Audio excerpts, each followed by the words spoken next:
Voici pourquoi tu ne dois plus consommer ce faux lait, ce déchet. Le premier ingrédient de ce produit, s'il vous plaît, lisez et mettez-le en commentaire. Je voudrais que la réponse vienne de vous. Le premier ingrédient, comme vous pouvez le lire, c'est le sucre. Et petit rappel dans la technologie alimentaire où lorsque vous avez en face de vous un produit, rappelez-vous toujours que l'étiquetage international recommande et oblige de mettre les ingrédients par ordre décroissant. Donc, le premier ingrédient de ce soi-disant lait, de cet aliment lacté, c'est le sucre. Le second ingrédient,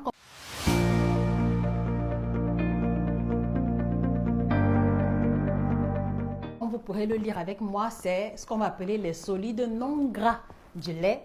Et une fois de plus, vous voyez bien qu'il y a une différence entre lait et solide non gras du lait.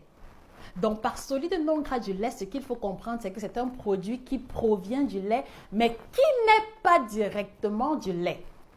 Et c'est à ce niveau que nous voulons attirer votre attention. Donc, c'est un produit qui provient du lait. Voilà, c'est un produit écrémé qui provient du lait et qui va se retrouver dans la boîte ou dans votre tasse à hauteur de 10 à 15% seulement.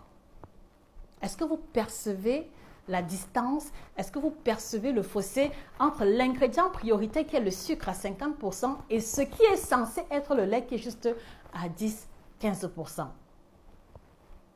Et le troisième ingrédient, comme vous pourrez le lire également, on va retrouver l'huile végétale. Donc, ça pourrait être l'huile de soja, l'huile de tournesol, etc. Et quelquefois, parce que ce n'est pas systématique, des traces de vitamine A et D quelquefois. Donc, voilà, chers téléspectateurs, ce que nous ingérons, ce que vous ingérez réellement. Chaque fois que vous allez dire « Mamadou, mets-moi un peu le lait »,« Mamadou, sers-moi le café au lait », c'est en réalité un mélange complexe qui n'a rien à voir avec le lait. Et donc, la question que je voudrais vous poser, chers téléspectateurs, vous consommez ce produit à quelle fréquence hebdomadaire? Merci de partager avec nous.